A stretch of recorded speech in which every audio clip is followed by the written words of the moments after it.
آداب، نمسکار۔ آج میں آپ سے بات کر رہا ہوں اردو شاعری کی الگ الگ اقسام کے جو قسمیں ہیں، جس میں سب سے مقبول، سب سے لوکپریہ، سب سے پاپولر صنف ہے غزل۔ غزل اس نظم کو کہتے ہیں جس میں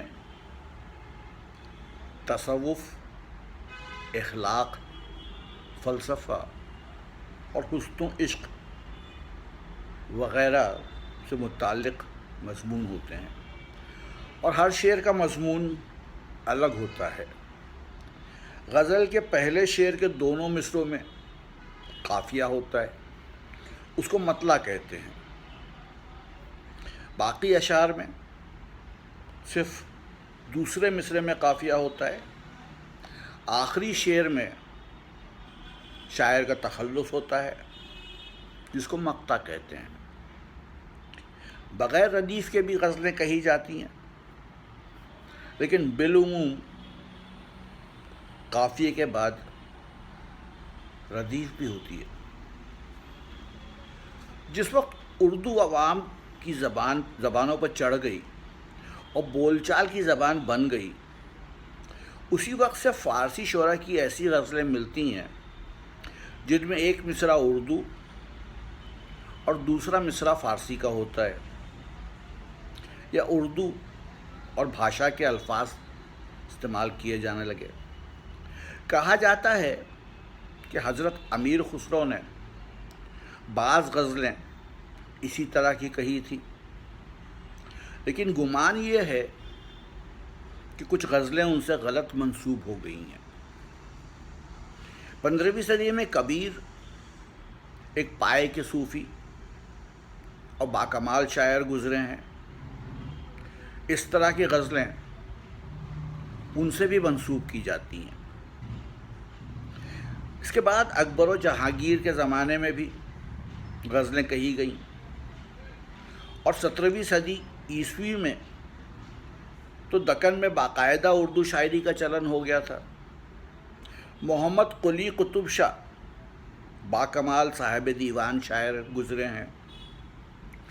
انہوں نے نہ صرف غزل بلکہ مثنوی، روبائی، مرثیہ، ہر صنف پر طبع آزمائی کی ہے، اور ان کا دیوان عرصہ ہوا چھپ کر شائع ہو چکا ہے۔ قطب شاہ کے بعد دکن کا سب سے بڑا باکمال شاعر ولی دکنی ہوا ہے۔ جب تک وہ دکن میں رہا، اس کے کلام میں دکن کے محاورات کثرت سے پائے جاتے رہے، مگر دہلی آنے کے بعد اس کی زبان پر دہلی کی زبان کا گہرا اثر پایا جاتا ہے، جس کا ثبوت ان کا یہ شعر ہے: مسند گل منزل شبنم ہوئی، دیکھ رتبہ دیدہ بیدار کا۔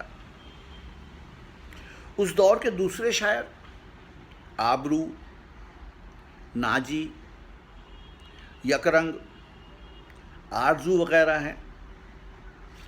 اس زمانے کی خصوصیات شعری ایہام گوئی اور رعایت لفظی ہیں۔ دہلی کی شاعری کے ابتدائی دور میں شاہ حاتم دہلوی نے زبان، محاوروں اور الفاظ کی اصلاح کی طرف توجہ کی۔ مرزا مظہر جانا نے نہ صرف ایہام گوئی کو ترک کیا، بلکہ سلاست اور تاثیر کو اپنایا اور مضامین تصوف بیان کیے۔ اس کے بعد کے دور کے مشہور شاعر سودا، درد، میر، اور ان سے کم مرتبہ میر سوز، میر حسن، یقین اور بیان ہیں۔ اس دور میں غزل میں زبان و بیان، سادگی و صفائی اور لطف و اثر کی جو خوبیاں پائی جاتی ہیں، اس سے پہلے اس کی نظیر نہیں ملتی۔ مثلا تو نے سودا کے تئیں قتل کیا کہتے ہیں، یہ اگر سچ ہے تو ظالم اسے کیا کہتے ہیں۔ میر ان نیم باز آنکھوں میں ساری مستی شراب کی سی ہے۔ اس کے بعد کے شعراء نے غزل کی ترقی میں کوئی اضافہ نہیں کیا۔ مصفی، اثر، انشاء، جرات اور رنگین کے یہاں زبان و بیان کی تقریباً وہی خوبیاں ہیں جو ان سے قبل کے شعرائے دہلی میں تھیں، مگر نہ میر کا سوز و گداز ہے اور نہ درد کا تصوف و اخلاق، بلکہ جرات، انشاء اور رنگین کے یہاں ادنا جذبات، اریاں معاملہ بندی اور بازاری زبان کا اضافہ ہو گیا۔ البتہ زبان پہلے سے کچھ زیادہ صاف ہو گئی۔ مثلاً پھٹ چکا ہے جب سے گریباں اپنا ہاتھ پر ہاتھ دھرے بیٹھے ہیں۔ 19ویں صدی کے آغاز سے شاعری کا جو دور شروع ہوتا ہے وہ مختلف اعتبار سے اردو غزل کے لیے انقلاب کا دور ہے۔ دلی کے قدیم شعراء کی سادگی، آمد اور لطافت ختم ہو گئی اور لکھنؤ کی شاعری میں تصنع شروع ہو گیا۔ لیکن بدمذاقی کے اس دور کا سب سے بڑا کارنامہ شاعری اور زبان کی اصلاح اور صفائی ہے۔ شاعری اور زبان میں قاعدے مقرر کر کے فصیح بنا دیا۔ ان قواعد پر نہ صرف خود سختی سے عمل کیا بلکہ اپنے شاگردوں سے عمل کرا کے اس کو رائج کرا دیا اور بازاری و فحش مضامین بھی ترک کر دیے۔ اس زمانے کے مشہور شعراء نصیر دہلوی، ناسخ لکھنوی اور آتش لکھنوی ہیں۔ اس کے بعد کے زمانے میں غزل میں بلند اور متنوع مضامین، نازک خیالات، نیا انداز بیان، معنی خیز تراکیب، شبیہات اور استعارات دہلی میں مومن، غالب اور ذوق کی غزلوں میں پائے جاتے ہیں، جو آج بھی اردو غزل کا گراں بہا سرمایہ ہیں۔ لکھنؤ میں وزیر، رند، صبا اور رشک وغیرہ نے اگرچہ مضامین کی بلندی اور تنوع میں کوئی اضافہ نہیں کیا، لیکن زبان اور محاورات کچھ اور صاف ہو گئے۔ 19ویں صدی کے وسط اور 20ویں صدی کے آغاز کا جو دور ہے اس میں نہ ناسخ اور وزیر کی مضمون آفرینی باقی رہی اور نہ مومن اور غالب کی بلند خیالی اور زبان کی نزاکت، لیکن زبان کی دلکشی اور بیان کی شوخی نے اس کمی کو کسی حد تک پورا کیا، جس کا نمونہ داغ، ظہیر اور انور وغیرہ کے یہاں دہلی میں اور امیر اور جلال کے یہاں لکھنؤ میں ملتا ہے۔ 20ویں صدی کی ابتدا سے جو دور شروع ہوا اس میں قدیم طرز غزل گوئی پر بعض شعراء مثلاً بیخود، سائل، ریاض، جلیل اور مضطرب اب تک قائم تھے۔ شاد عظیم آبادی اور صفی لکھنوی نے فرسودہ روش کو چھوڑ کر غزل کو سنجیدہ اور پاکیزہ بنانے کا اہم کارنامہ انجام دیا۔ غزل کی خارجی آب و تاب، محبوب کا حلیہ، پست اور ادنا جذبات اور معاملات کے تذکرے سے قطع نظر کر کے اس کے داخلی حسن کی طرف توجہ کی اور غزل کو نہ صرف رومانی کیف و نشاط سے بھر دیا بلکہ نئی اور معنی خیز تراکیب اور دلچسپ تشبیہات اور استعارات سے اس کے مرتبے کو بلند کر دیا۔ بات کو حسرت موہانی، عزیز لکھنوی، صفدر مرزا پوری، فانی بدایونی، جگر مراد آبادی، اصغر گونڈوی اور فراق گورکھپوری نے سنجیدگی اور پاکیزگی، رومانیت اور حقیقت، لطافت اور نزاکت سے غزل کو اردو شاعری کی لافانی صنف بنا دیا۔ اسی کا نتیجہ ہے کہ آج غزل میں زندگی کے حقائق، فلسفے کے نکات کے ساتھ ساتھ سیاسی معاملات اور وطن پرستی کے خیالات وغیرہ سبھی کچھ مل جاتا ہے۔ اردو شاعری کی دوسری قسم ہے قصیدہ۔ قصیدہ اس صنف شعر کو کہتے ہیں جس میں کسی کی مدح یعنی تعریف کی جائے، مگر شعراء نے اس میں اور مضامین مثلا شعر آشوب بھی بیان کیے ہیں۔ قصیدے میں بھی پہلا شعر غزل کی طرح مطلع ہوتا ہے جس کے دونوں مصروں میں قافیہ ہوتا ہے، اس کے بعد صرف دوسرے مصروں میں قافیہ ہوتا ہے، لیکن طویل نظم ہونے کی وجہ سے درمیان میں کئی مطلع بھی ہوتے ہیں۔ دوسری یہ ضروری نہیں کہ مقطع آخری شعر ہی ہو، بلکہ قصیدے کے آخر میں کہیں بھی آ سکتا ہے۔ بغیر ردیف کے بھی قصیدے لکھے گئے، لیکن اکثر قصیدوں میں ردیف بھی ہوتی ہے۔ قصیدے کی دو قسمیں ہیں، ایک خطابیہ جس میں شروع ہی سے قصیدے کے مقصد کا بیان ہوتا ہے، مثلا اگر تعریف مقصود ہے تو بغیر کسی تمہید کے پہلے ہی شعر سے تعریف، یا اگر وعظ و نصیحت مقصود ہے تو کسی سے خطاب کر کے مضمون وعظ و نصیحت شروع کر دیتے ہیں۔ دوسرا ہے تمہیدیہ جس میں اول کوئی تمہید بیان کی جاتی ہے۔ تمہید کو تشبیب کہتے ہیں۔ اس تمہید میں عشقیہ اشعار ہوتے ہیں، اس لیے اس کا نام تشبیب رکھا گیا ہے۔ تشبیب کے معنی ہے شباب کا ذکر۔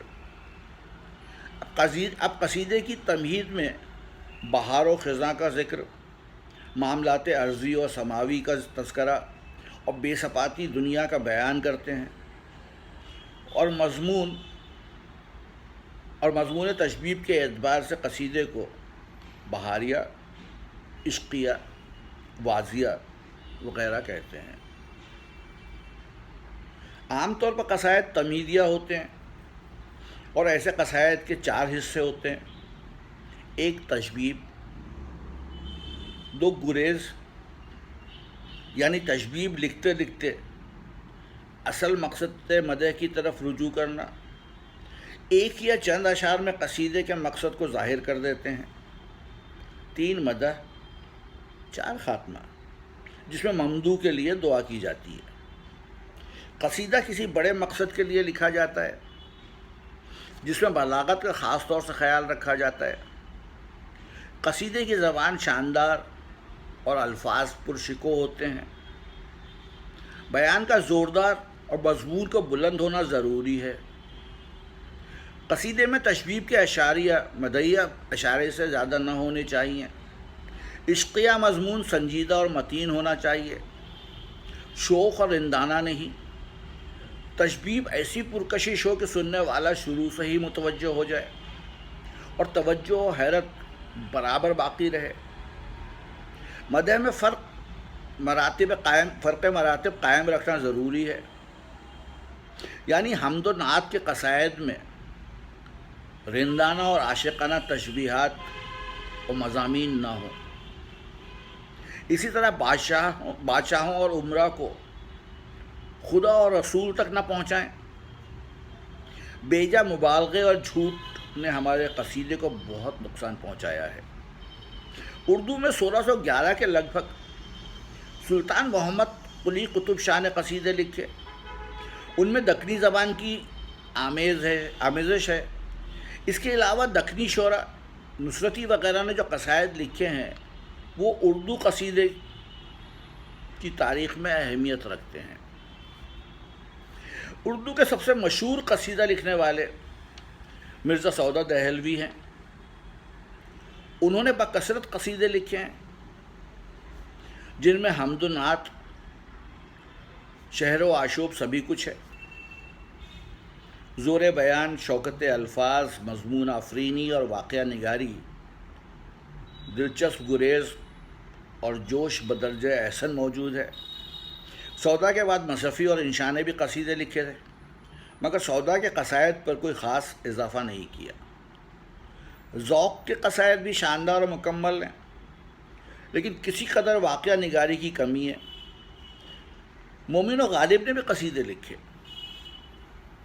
لکھنؤ اسکول کے قصیدہ گو شعراء میں منیر شکوہ آبادی، امیر مینائی اور جلال لکھنوی خاص مرتبہ رکھتے ہیں.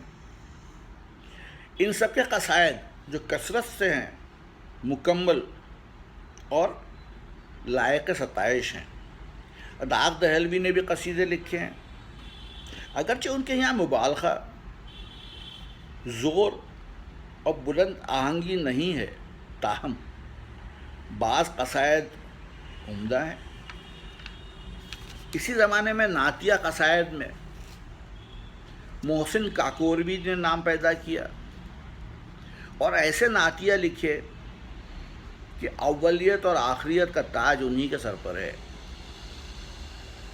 بعض شعراء مثلاً عزیز لکھنوی، نجم اکبر آبادی نے امہ اکرام کی شان میں قصائد لکھے، لیکن ان میں قصیدے کی خوبیاں کم اور عقیدت مندی کی شان زیادہ ہے. عزیز لکھنوی کے بعض قصائد البتہ طویل اور پرشکوہ ہیں اور جدت ترازی ان کا طرہ امتیاز ہے. غالب کے قصیدے کے مختلف اجزاء بطور نمونے سنا رہے ہیں. تشبیب: صبح دم دروازۂ خاور کھلا، مہر عالم تاب کا منظر کھلا، خسروِ انجم کے آیا صرف میں، شب کو تھا گنجینۂ گوہر کھلا. گریز: بزم سلطانی ہوئی آراستہ، کعبۂ امن و امان کا در کھلا، تاج زریں مہر تاباں سے سوا، خسروِ آفاق کے منہ پر کھلا. مدح: شاہ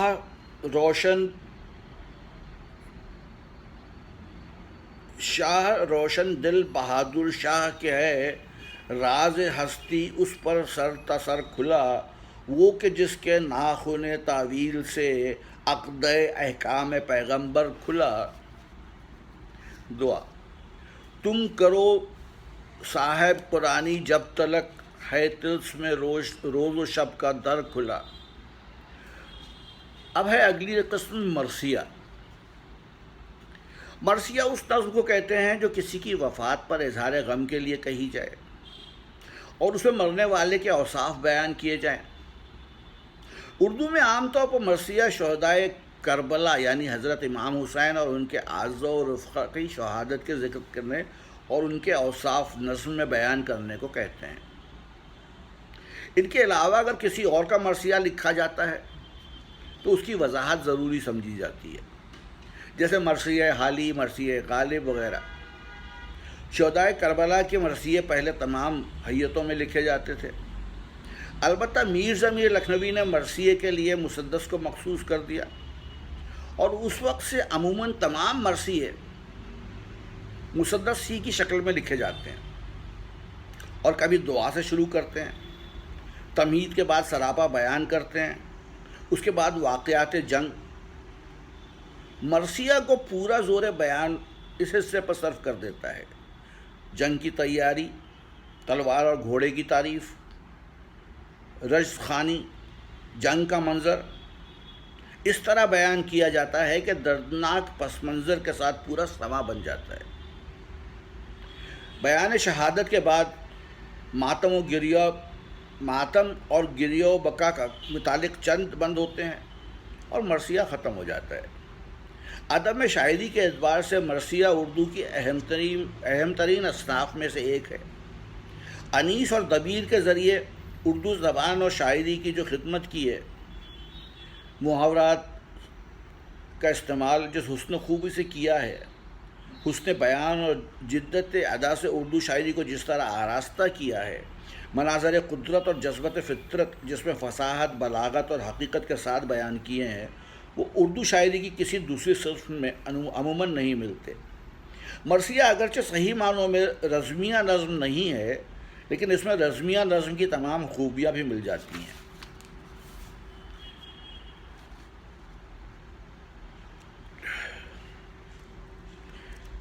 اب آگے اس کا ہے کہ بہتر میر ضمیر پہلے شاعر ہیں جنہوں نے مسدس کو مرثیے کے لیے مخصوص کیا اور ترتیب و تفصیل متعین کر کے مرثیے کو مستقل و باقاعدہ صنف کی حیثیت عطا کی. اس میں زبان و بیان کی خوبیاں پیدا کی. 19ویں صدی اور کے اواخر میں میر انیس اور مرزا دبیر نے مرثیے کو معراج کمال تک پہنچا دیا. بہترین اسلوب کے ساتھ مرثیے کے ہر جز کو لکھا. زبان و ادب اور فن کے اعتبار سے انہوں نے مرثیے میں وہ خوبیاں پیدا کر دیں کہ ان سے بہتر ممکن نہیں. مناظر اور جذبات کی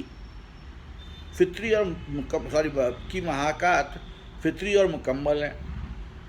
ان کے مرثیوں میں بین و علم کے مضامین زہرہ گداز ہیں.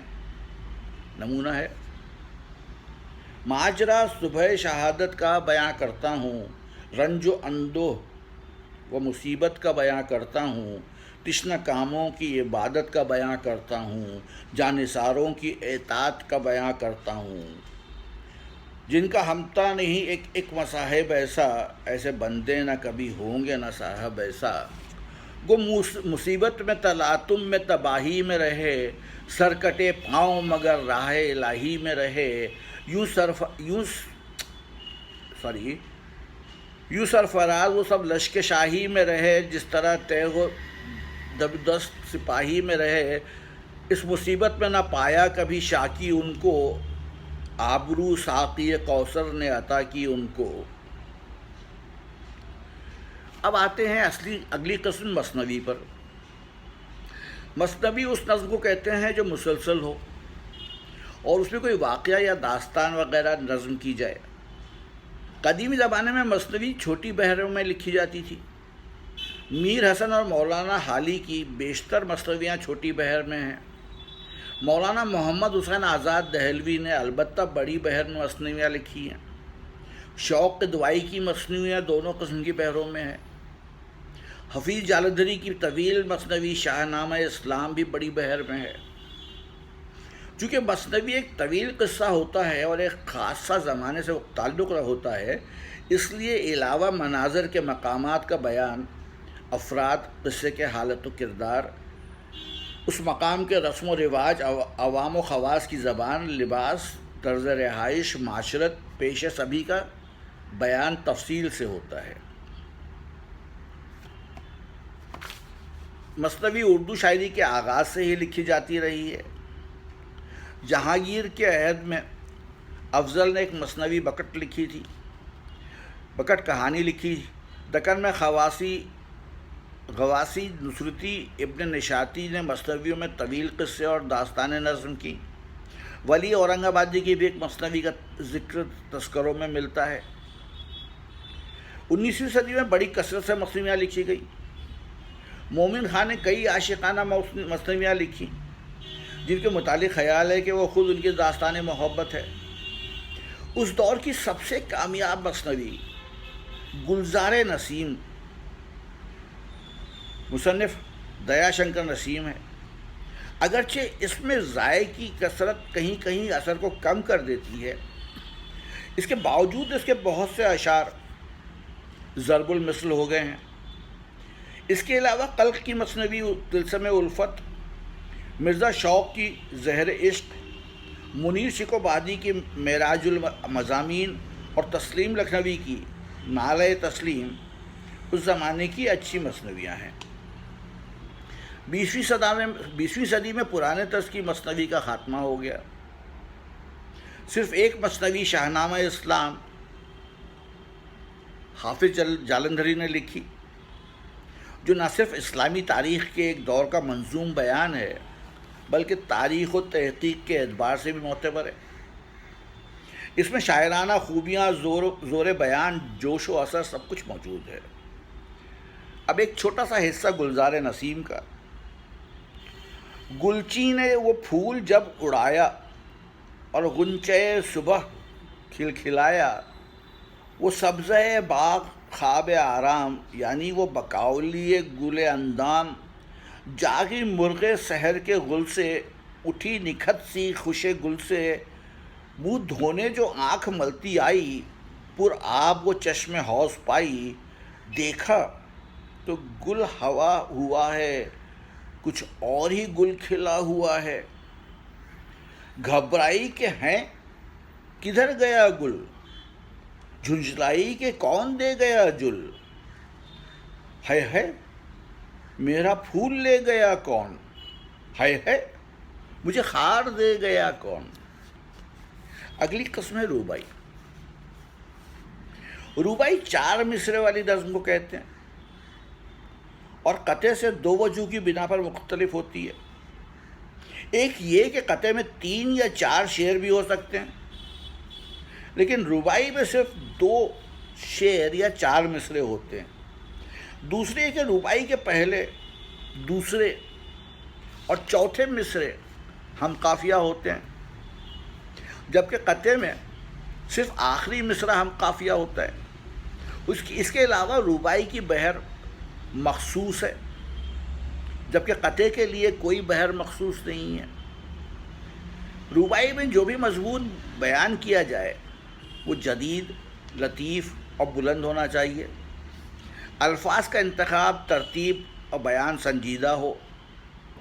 دوسرا شعر اور خصوصاً چوتھا مصرع نہایت بلند ہونا چاہیے، جس میں ربائی کے تمام مضمون کا خلاصہ ہو۔ رباعیاں بھی دوسری اصناف سخن کی طرح شروع ہی سے کہی جاتی رہی ہیں۔ دکن کے ایک شاعر میر عبد القادر نے 1700 عیسوی میں ربائی لکھی تھی۔ شعرائے دہلی اور لکھنؤ نے غزلیات و قصائد کے ساتھ رباعیاں بھی لکھی ہیں۔ میر، درد، سودا، میر حسن، حسرت، جرت، انشا، مصفی، مومن و غالب سبھی شعراء کے داد کے دیوان میں رباعیاں شامل ہیں۔ 19ویں صدی کے وسط تک رباعیاں ضمنی طور پر لکھی جاتی تھیں اور کوئی خاص موضوع اور مضمون رباعی کے لیے مقرر نہ تھا۔ انیس اور دبیر اور دوسرے مرثیہ گو شاعروں نے رباعی کی طرف خصوصی توجہ کی ہے۔ اس کا محرک یہ تھا کہ لوگ مجالس میں حاضرین کو متوجہ کرنے اور دلچسپی پیدا کرنے کے لیے اول چند رباعیاں پڑھتے تھے، اور اس طرح حسن و عشق کا موضوع رباعی سے خارج ہو گیا۔ صرف اخلاق یا اہلیت کی مدح یا نوحہ غم کے متعلق رباعیاں لکھی جانے لگیں۔ میر انیس کی رباعیاں بھی ان کے مرثیوں کی طرح بہت بلند پایا اور ہر طرح مکمل ہیں۔ اس کے بعد پیارے صاحب رشید نے بڑی کثرت سے رباعیاں لکھیں، اور حقیقت ہے کہ یہ رباعیاں نہایت اعلیٰ ہیں۔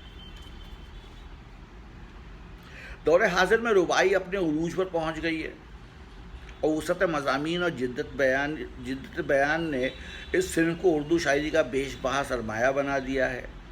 بعض شعراء نے رباعی کو بطور خاص اپنایا ہے۔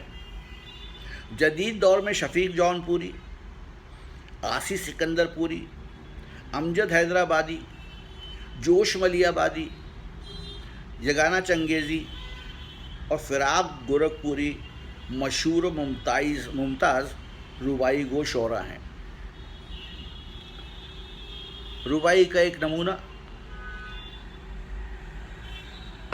ہر صبح غموں میں شام کی ہے میں نے، خون آبا کشی مدام کی ہے میں نے، یہ مہلت کم کے جس کو کہتے ہیں عمر، مر مر کے غرض تمام کی ہے میں نے۔